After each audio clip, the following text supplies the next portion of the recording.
AR studio দোসাহাত। আরেকটি গজল request রয়েছে, ওই দেখা যায় স্রোত বয়ে যায়। গজলটি কন্টেন্ট আছে, যাদের লাইভ চলছে বলবো ভাই লাইভটা এইটাই করবেন। আর যেহেতু রিকোয়েস্টের গজল গাইতে হবে, ওই দেখা যায় স্রোত বয়ে যায় এক আপেল ভেসে যায়, সেই ঘটনামূলক কালাম আপনারা সকলেই ধীরে স্থির ভাবে শুনুন। তখন কবি লিখছেন, ওই দেখা যায় স্রোত বয়ে যায়, ওই আজ ফল খেয়েছি গাঙ্গারি বাগানে, আল্লাহর বনে আবু সালেহ মুসা যাই তাহার সন্ধানে। ওই দেখা যায় স্রোত বয়ে যায়, একে আপেল ভেসে যায়, আল্লাহর বনে আবু সালেহ মুসা সেই আপেল খেয়ে নেয়। আল্লাহর বলি হযরতে আবু সালেহ মুসা জঙ্গি রাহমাতুল্লাহ আলাইহি তিনি নদী দিয়ে ভেসে যাওয়া সেই আপেলটুকু খেয়ে ফেললেন। খেয়ে ফেলার পরে পাগল হয়ে গেল। উনি মনে মনে করলেন, তাই তো আল্লাহর কোরআন বলছেন হাক্কুল্লাহি ওয়া হাক্কুল ইবাদ, আল্লাহর হক এবং বান্দার হক। আল্লাহ বলছেন আমার হক যদি কেউ ফাঁকি দেয় আমি চাইলে ক্ষমা করতে পারি, কিন্তু কোনো বান্দা যদি কোনো বান্দার হক ফাঁকি দেয় আমি আল্লাহ তাকে ক্ষমা করি না।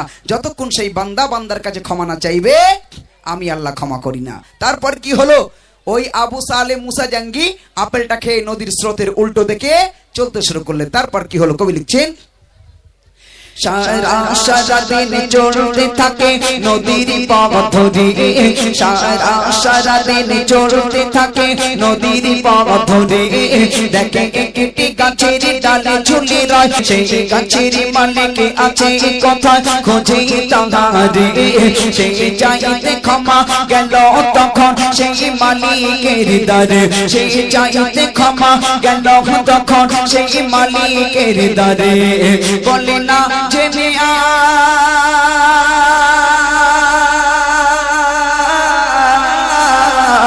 বলে না জেনে আজ ফল খেয়েছি আপনার বাগানে, বলে না জেনে আজ ফল খেয়েছি আপনার বাগানে, আজ 2 দিন হলো আজ ঘেটায় আপনার ইন্তজারে, আজ দাও গো ক্ষমা করে আমায় ও গো মালিক ভাই, ক্ষমা না পেলে কি জবাব দেব খোদার দরগায়। ওই দেখা যায় স্রোত বয়ে যায়, একে আপেল ভেসে যায়, আল্লাহর বলে আবু সালেহ মুসা সেই আপেল খেয়ে নেয়।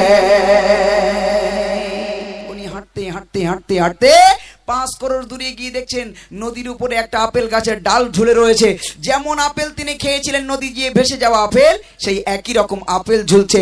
উনি বাগানের ভিতরে প্রবেশ করলেন, একজনকে জিজ্ঞাসা করলেন আপনি কি বাগানের মালিক? বললেন আমি তো মালিক নই, কর্মচারী। বলে মালিক কোথায়? বলে জানি না। বলে কখন আসবে? বলে তাও জানি না। উনি অপেক্ষা করলেন, 1 দিন নয় 2 দিন নয় 3 দিন অপেক্ষা করলেন। 3 দিন পরে মালিক আসলেন, এসে দেখছেন একটা যুবক ছেলে নামাজ পড়ছে। জিজ্ঞাসা করলেন ছেলেটা কে রে বাবা? আগে তো কখনো দেখিনি। ঠিক ছেলেটাকে ডাকো। ছেলেকে ডাকা হলো, এই ছেলে নাম কি তোমার বাবা? বলে আমার নাম আবু সালেহ মুসা জঙ্গি। বাড়ি কোথায়? বলে অমুক গ্রামে বাড়ি। কি ব্যাপার বাবা? আজ 3 দিন ধরে আমার বাগানে বসে রয়েছে, কিছু খাও দাও না, শুধু নামাজ পড়ছো আর কাঁদছো, কি হয়েছে তোমার? বলে হুজুর এখান থেকে 5 করোড় দূরে নদীর ধার দিয়ে হেঁটে যাচ্ছিলাম, নদী দিয়ে একটা আপেল ভেসে যাচ্ছিল, খিদের তাড়না সইতে পারিনি, 3 দিনের না খাওয়া ছিলাম, খেয়েছি আপেলটা তুলে। হুজুর ভুল হয়ে গেছে, আপনি যদি আমাকে ক্ষমা না করেন আল্লাহ আমাকে ক্ষমা করবে না, যেহেতু ফলটা আপনার গাছের ছিল, এজন্য আপনি আমাকে ক্ষমা করে দেন। যদি আপনি আমাকে ক্ষমা না করেন স্বয়ং আল্লাহ আমাকে ক্ষমা করবে না। আর কিয়ামতের কঠিন হাসরের দিনে এই ছোট্ট একটা আপেল খাবার কারণে আল্লাহ আমার আসামির কাঠগড়ায় দাঁড় করিয়ে বলবে, এই আবু সালেহ তুমি তো একটা চোর। সেদিন কি জবাব দেব আমি আল্লাহর কাছে? আমি কি জবাব দেব? হুজুর আপনি আমাকে ক্ষমা করে দেন। বাগান মালিক মনে মনে করছে কি সাংঘাতিক, কত ছেলে তো পেড়ে খেয়ে নেয়, আর কোথায় পড়ে পেয়ে খেয়েছে এখানে ক্ষমা চাইতে এসেছে। এই ছেলে তো যাই তাই ছেলে নয়, নিশ্চয়ই আল্লাহর ওলি হবে। আরেকটু বাজিয়ে দেখা যাক। তখন বাগান মালিক কি বলছে শোনো, এবারে মালিক বলে ক্ষমা করে দেব তোমারে, এবারে মালিক বলে ক্ষমা করে দেব তোমারে, এবারে মালিক বলে ক্ষমা করে দেব তোমারে এই আপেল বাগানে থাকতে হবে আমার গোলাম হয়ে এই আপেল বাগানে থাকতে হবে আমার গোলাম হয়ে এবারে মালিক বলে ক্ষমা করে দেব তোমারে এবারে মালিক বলে ক্ষমা করে দেব তোমারে এই আপেল বাগানে থাকতে হবে আমার গোলাম হয়ে তার ভুলে সাজা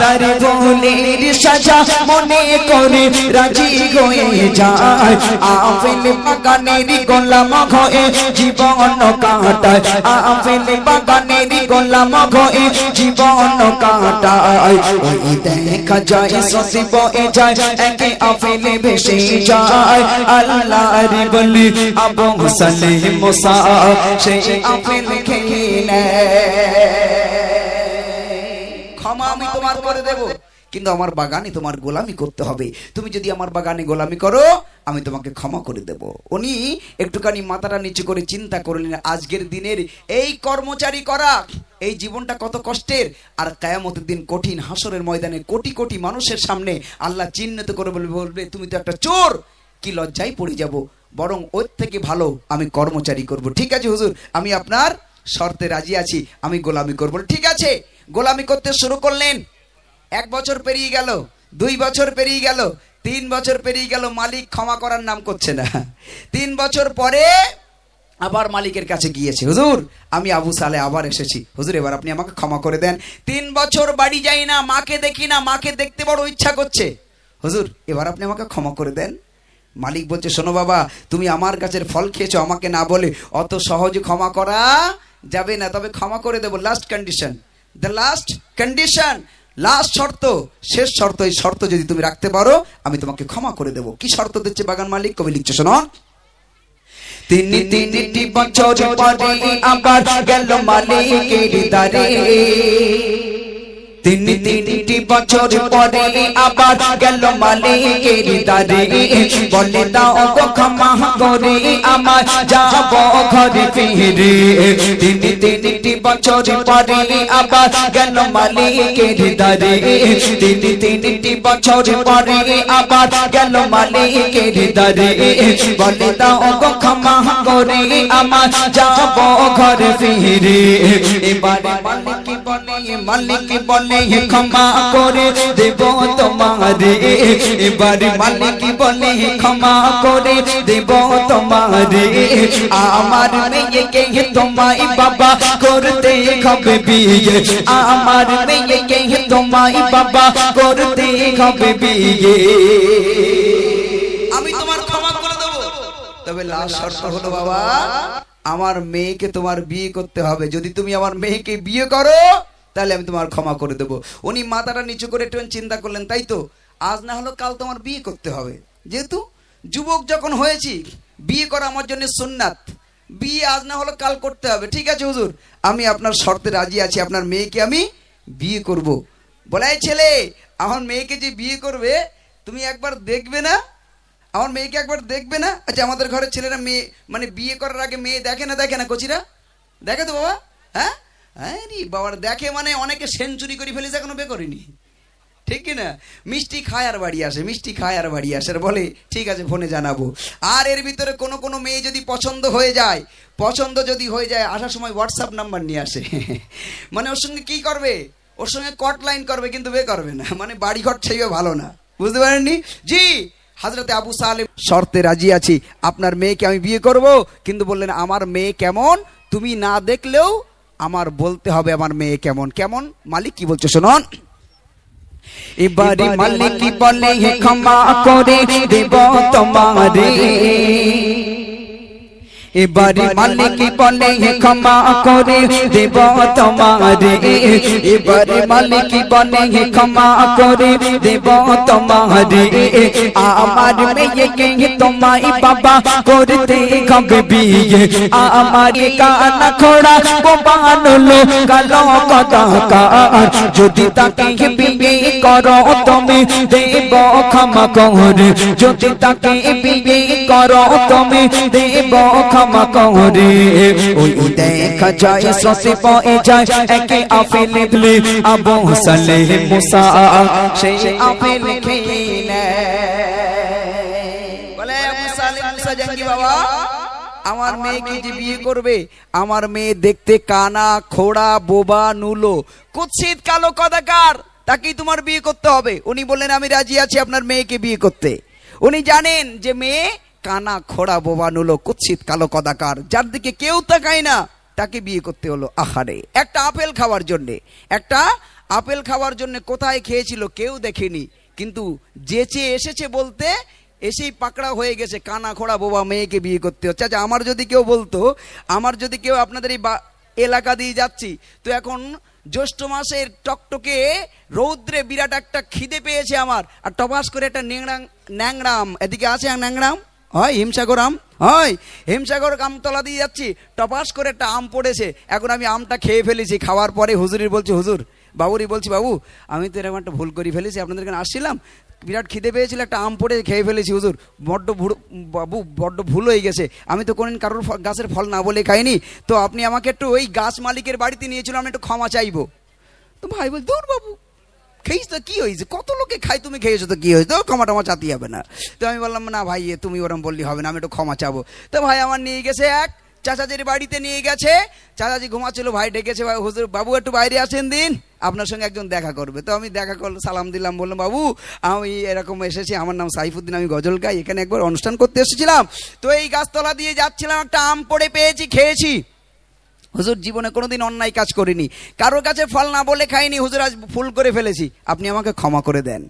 তো এখন বাগান মালিক দেখতে অনেকদিন পর একটা মুরগি পেয়েছি ভালো, গাছ মালিক দেখছে অনেকদিন পর একটা ভালো মুরগি পেয়েছি, আমারে বলছি শোনো বাবা, তো সাইফুদ্দিন তুমি গজল গাওয়ার যাই করো না তাই করো না কেন, আমি তোমার ক্ষমা করে দেব, যেহেতু তুমি আমার গাছের আম খেয়েছো আমাকে না বলে ক্ষমা করে দেবো, আমার একটা গুন্না কাটা নালা নিমে ইরিস, তার তোমার বিয়ে করতে হবে। কি মেয়ে গুন্না কাটা নালা নিমে কথা বলতে পারে না, তাকে তোমার বিয়ে করতে হবে। আচ্ছা, আমি কি আর বিয়ে করবো বলে মনে হয়? আমার ওই ধার্মিকতা থাকবে? তোর ঘোড়ার ডিম, একটা আপেল খাইছি তার জন্য তোমার কানা খোড়া বাবা আমায় বিয়ে করতে হবে? আমি বলবো না? জি, আমরা হলে তাই বলবো, কিন্তু আল্লাহর ওলি হওয়া অত সহজ ব্যাপার নয়। একটা আপেল খেয়েছিল, ভুলের খেসারাত দেওয়ার জন্যে তিনি গোলামি করলেন, গোলামি করার পরেও আবার বলছে কানা খোড়া বোমা মেয়েকে বিয়ে করতে হবে, যেই কথা সেই কাজ, বিয়ে হয়ে গেল। এবার কি আগুন ধরছে, কবি ছন্দের মাধ্যমে লিখছে, শুনুন। আল্লাহর ভয়ে ভীত হয়ে রাজি হয়ে যায়, আল্লাহর ভয়ে ভীত হয়ে রাজি হয়ে যায়, কানা খোড়া বাবা মেয়েকে বিয়ে করে নেয়, আল্লাহর ভয়ে ভীত হয়ে রাজি হয়ে যায়, কানা খোড়া বাবা মেয়েকে বিয়ে করে নেয়, বাসর ঘরে বউকে দেখে সেই ঘর ছেড়ে পালায়, বাসর ঘরে বউকে দেখে সেই ঘর ছেড়ে পালায়, বলে এত অপরূপ সুন্দরী নারী আমার বউ তো নয়। জোরে বলুন না সুবহানাল্লাহ। ঢুকলেন বাসর ঘরে, ঢুকলেন, জানে বউ কানা খোড়া বোবানুলো, তারপরে উনি ওনার কর্তব্য পালন করেছেন। ঢুকলেন, ঢুকে সালাম দিলেন, আসসালামু আলাইকা ইয়া আহলাল বাইত, হে ঘরওয়ালো, আল্লাহর রহমত তোমার প্রতি বর্ষিত হোক। ভেবেছিল মেয়েটা বোবা, উত্তর দিতে পারবে না, কিন্তু সালাম দিতে যতটুকু দেরি, উত্তর আসতে দেরি নেই, মেয়েটা জবান খুলে বলল ওয়া আলাইকুমুস সালাম। একবার জোরে বলুন সুবহানাল্লাহ। উনি একটু কেঁপে উঠলেন, থতমত খেয়ে গেলেন, এটাই আমার বউ তো, এটাই আমার বউ তো। এবার জিজ্ঞাসা করলেন, ও মেরে পত্নী, ও মেরে अर्धांगिनी, तुमको एक बार देख सकता हूं, তোমাকে একবার দেখতে পারি? উনি বললেন, ওগো আমার প্রাণের স্বামী, আপনি আমার সেই স্বামী যে স্বামীর কাছে আল্লাহ রাব্বুল আলামিন বলছেন আমার পরে যদি কারোর সেজদা করার কথা বলতাম, আমি স্ত্রীদেরকে বলতাম তোমরা তোমাদের স্বামীদের পায়ে সেজদা করো। ওগো আমার প্রাণের স্বামী, আপনি তো আমার সেই স্বামী, আপনার কাছে আমার জান মাল ইজ্জত সব কিছু কোরবান, নিশ্চয়ই আপনি আমাকে দেখতে পারেন। কদমমুচি করলেন, আর যেই না নিজের ঘোমটা নিজে নিজে তুললেন, হযরতে আবু সালেহ মুসা জাহাঙ্গীর রহমাতুল্লাহ আলাইহি তিড়িং করে লাফ মেরে ঘরের বাইরে বেরিয়ে গেল। শ্বশুর মশাই ধরে ফেলেছে, আবু সালেহ যাও কোথায়? বলে হুজুর আমার বউ কোথায়? বলে কেন বাবা, যাকে দেখে এলে সে কি তোমার বউ নয়? বলে ওটা আমার কেমন করে বউ হয়? আপনি তো বলেছেন আপনার মেয়ে কানা, আপনি তো বলেছেন আপনার মেয়ে খোড়া, আপনি তো বলেছেন আপনার মেয়ে গোগা, আপনার মেয়ে নুলো, আপনার মেয়ে কুৎসিত কালো কদাকার। কিন্তু বিশ্বাস করুন, আমি ঘরের ভিতরে যে মেয়েটাকে দেখে আসলাম, এ মেয়ে কানাও নয়, খোড়াও নয়, বোবাও নয়, কুৎসিত কালো কদাকার নয়, পূর্ণিমার চাঁদের চেয়েও সুন্দর, পরীর মতো আপ্সারা এক যুবতী নারীকে দেখে আসলাম। একবার জোরে বলুন সুবহানাল্লাহ।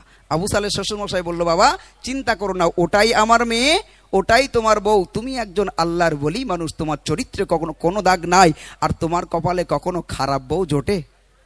এবার জুটবে, দুই দুয়ে চার হয়। ভাই দুই একটা কথা বললাম গজলটার ভিতরে, যেহেতু না বললে নয় তাই বলেছি। দুয়ে দুয়ে চার হয়। কিছু কিছু যুবক ছেলে মনে করে আমি 5 জায়গায় কটলাইন মারিস, তাই কি হয়েছে, আমি যখন বে করবো একেবারে সুন্দর সতী সাধুবি একটা মেয়ে বে করবো। বলে না হবে ভাই, হবে। আবার কিছু কিছু মেয়ে বলে আমি এইরাম, তাই কি হয়েছে, আমার সঙ্গে যার বিয়ে হবে সে শুধু আমারে ভালোবাসবে। হবে ভাই, হবে ভালোবাসা? জি না।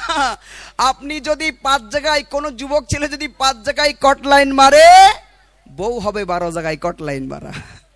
আর কোন মেয়ে যদি 5 জায়গায় কটলাইন জোড়ে, স্বামী হবে 12 জায়গায় মারা। এই জন্যে নিজে ভালো কিছু পেতে গেলে নিজে আগে ভালো হতে হবে। তাই শেষ কথায় কবি অতি সুন্দর ছন্দ লিখছে, শুনুন।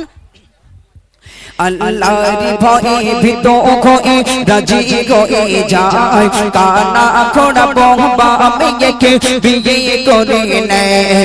আল্লাহর ভয়ে ভীত হয়ে রাজি হয়ে যায়, কানা খোড়া বহবা মেয়েকে বিয়ে করে নেয়। বাসর ঘরে বউকে দেখে সেই ঘর ছেড়ে পালায়, বাসর ঘরে বউকে দেখে সেই ঘর ছেড়ে পালায়।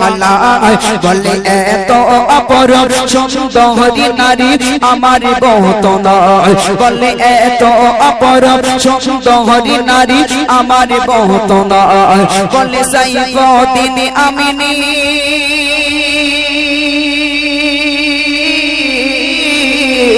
বলে সাইফুদ্দিন আমিনী ও মা জননী ও এমন রমণী, বলে সাইফুদ্দিন আমিনী ও মা জননী ও এমন রমণী।